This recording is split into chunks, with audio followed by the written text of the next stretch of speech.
Welcome to Slash Bash, where today I am bringing you another pro-revenge Reddit video. Micromanager got what was coming to him. Some years ago, I worked at a logistics facility. The leadership there had a way of adding workload to middle management. Rarely did any of the middle management last more than 3 years before they either got disillusioned or found a way to change jobs somehow. After working the floor there for 2 years, I was promoted to a team leader. After 3 years as team leader, I became shift leader, managing a shift of about 60 workers. We did pretty well. No other shift at this or any of our other facilities could match our KPIs. We did a lot of cross-training and on-the-fly adapting to the ever-changing needs of the company, current orders, and workflow. I found the work to be interesting and challenging until I got a new manager who bent towards micromanaging. It didn't take long before my new manager wanted me to write a detailed log of how I spent my days, hours, and quarter hours. I told him this was a really bad idea, but if he wanted this, I would of course comply. The first week, I accounted for every 30 minutes with a line or two, thinking this was enough of a waste of time. But I was soon informed of my mistake. My new boss wanted more details and every 15 minutes accounted for. Again, I told him this wasn't smart, but I got overruled. The next week, I made sure to write 4 or 5 lines for every 15 minutes of the workday, like writing down the names of the workers who took the early lunch and who took the later lunch. I wrote the same lines for every 15 minutes if the task took more than 15 minutes, and so on. To his credit, my new manager actually followed up on a few things the first 3 weeks, and if he had kept doing that, I wouldn't have complained much. But of course, he gave up after a couple of weeks. I noticed this when I made a reference to one of the follow-ups and how we had failed that specific metric, for a good reason, but never heard anything from him. So from then on, I suspected he had stopped reading my logs. Cue malicious compliance. After keeping the logs honest for a few weeks more, I felt secure that he never read them. I started adding a few tidbits of my own making. At first, it was a line telling him that if he used a certain phrase when talking to me the next week, I'd buy him a soda. He never used any of the phrases and thus never got free stuff. An example of a phrase could be pineapples are best served hot or apples are sweeter than oranges. General statements, but unlikely to pop up randomly in conversations.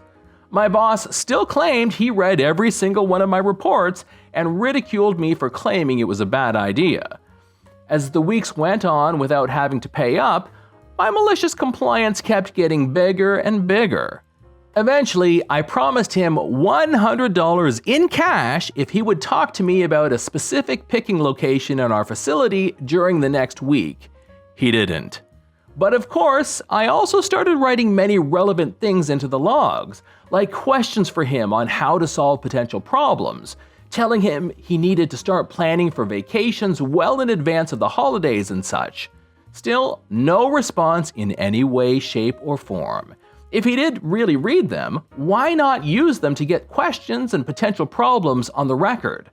So, after a year of writing logs that were never read and hadn't been opened since I saved them in the assigned folder, our great leader got himself into some trouble and tried to shift the blame onto his underlings. We didn't appreciate that, especially when the cause of the trouble was written in clear text in the logs from the very first moment we discovered there might be a problem, all the way up to where it was an ongoing hindrance that cost us more and more time and money every week. Eventually, a big meeting was called with all us foremen, team leads, shift leads, and middle managers, with several big brass observing our boss trying to fix the situation.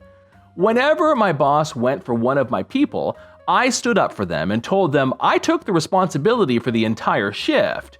There was no need for him to call out my people because I was there and it was my responsibility.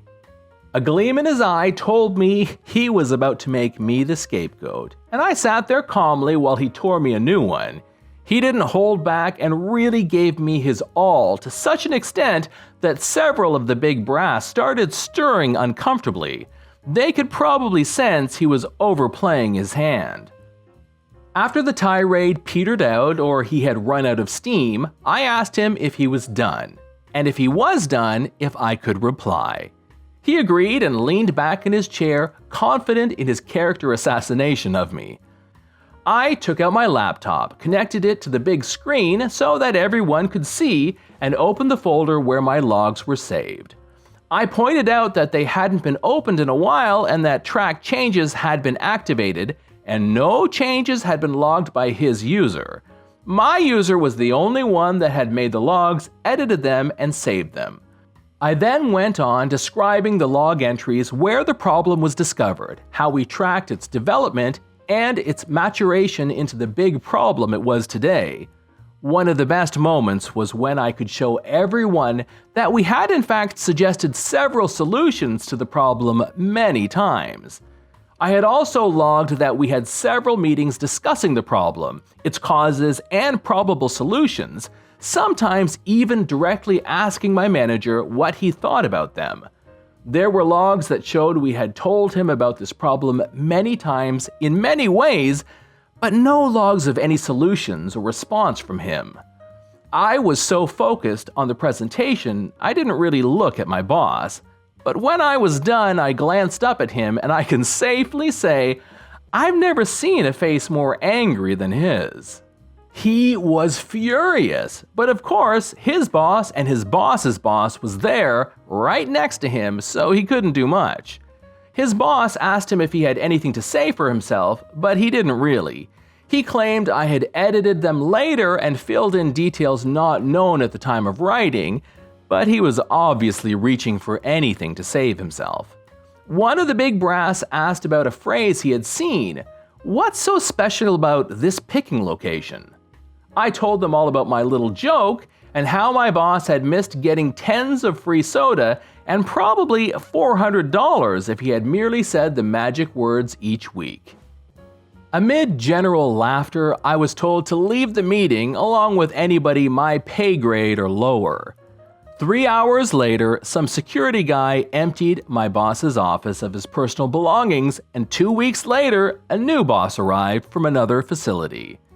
It took my new boss 3 days to ask about pineapples and other apples, and he had made sure that there was nothing wrong with the aforementioned picking location.